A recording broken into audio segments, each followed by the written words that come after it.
நாம் எப்பொழுது லேவியாக மாறப்போகிறோம்? நாம் எப்பொழுது நம்ம சுங்கசாவடியை விட்டு வெளியில் வரப்போகிறோம் அப்படிங்கிறது தான் இன்றைய செய்தி. அன்புக்குரியவர்களே, இன்றைய நற்செய்தி இந்த தவக்காலத்தில் இந்த நாளில் காஸ்பல் ஹீலிங் மினிஸ்ட்ரி வழியாக இந்த நற்செய்தியிலிருந்து இந்த செய்தியை உங்களோடு பகிர்ந்து கொள்கிறேன். குறிப்பாக லேவி என்று நாம் அழைக்கிறோம். அவருடைய ஒரிஜினல் பேர் லேவியாக இருக்கலாம். மத்தேயு என்று அழைக்கப்படுகிறவர். அவர் சுங்கசாவடியில் வரி வசூலித்து கொண்டிருக்கிறவர் என்று நம்ம எல்லாருக்கும் தெரிஞ்ச ஒரு செய்தியும் கூட. இவர் அல்பேயுவின் மகன் என்றும் சொல்லப்படுகிறது. இவரை ஒரு வீடியோ ஒன்று பார்த்தேன். அந்த வீடியோவில் இந்த காட்சி இப்படியே அமைக்கப்பட்டிருந்தது. எப்படின்னா, இவர் சுங்கசாவடியில் வரி வசூலிச்சுக்கிட்டே இருக்கிறாரு. அந்த நேரத்தில் இயேசு அந்த பக்கம் வர்றாரு. வர்றவங்கெல்லாம் பார்த்து அவரை திட்டிட்டு போகிறாங்க.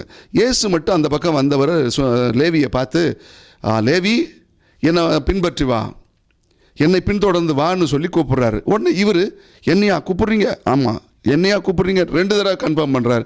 அப்புறம் அந்த இடத்த விட்டுட்டு வெளியில் வர்றார். வெளியில் வந்த உடனே அங்கே இருக்கிற காவலர் மறிக்கிறாங்க. காவலர் மறிக்கும் பொழுது, என்னை ஆளை விட, நான் போகிறேன் அப்படின்னு சொல்லிட்டு போகிறாப்புல. இந்த காட்சியை பார்த்தேன். அதை பார்த்த உடனே என் மனசில் ஒன்று தோணுச்சு. இயேசு லேவியை அழைத்த பொழுது 2 கேள்வி என் மனசில் தோணுச்சு. ஒன்று, அந்த நேரத்தில் லேவி என்ன நினச்சிருந்திருப்பார்? ஒன்று. 2வது, அங்கே சுற்றி இருந்தவங்களாம் என்ன நினச்சிருப்பாங்க அப்படின்னு தோணுச்சு.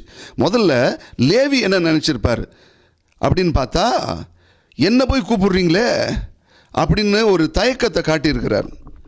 ஆனால் மற்றவங்களாம் என்ன நினச்சிருப்பாங்க? யூதர்கள் எல்லாம் நினச்சி, இவனை போய் கூப்பிட்றீங்க, இவன் துரோகி ஆச்சே, அதுவும் யூதர்களுக்கு துரோகம் செஞ்சிட்டு இருக்கிறவன் தகுதியை சொல்லுகிறது. ஒன்று தெரியுமா? ஒரு கனவு காண்றோம். ஒரு கனவு கனவு காணும்பொழுது அப்படியே ரியலாக இருக்கிற மாதிரியே தெரியும் எல்லாமே. ஆனால் கனவு முடிஞ்சதுக்கு, ஐயோ இது கனவா அப்படின்னு சொல்லுவோம். இந்த வாழ்க்கையே ஒரு கனவு மாதிரி தான். எல்லாம் இருக்கும், ஆனால் முடித்ததுக்கப்புறம் கனவு முடிஞ்சு போச்சு, வாழ்க்கை முடிஞ்சு போச்சுன்னு வந்துடும். அதனால் எல்லாத்தையும் விட்டுட்டு அவர் போனார்னா, அது ஒருத்தர் கேட்டார், அவர் என்ன பெருசாக விட்டுட்டு போனார் அப்படின்னு சொல்லி. பெருசாக விட்டு போனார்ல, அவர் செய்த தியாகம் பெருசு, அவர் விட்டுட்டு போனது பெருசு.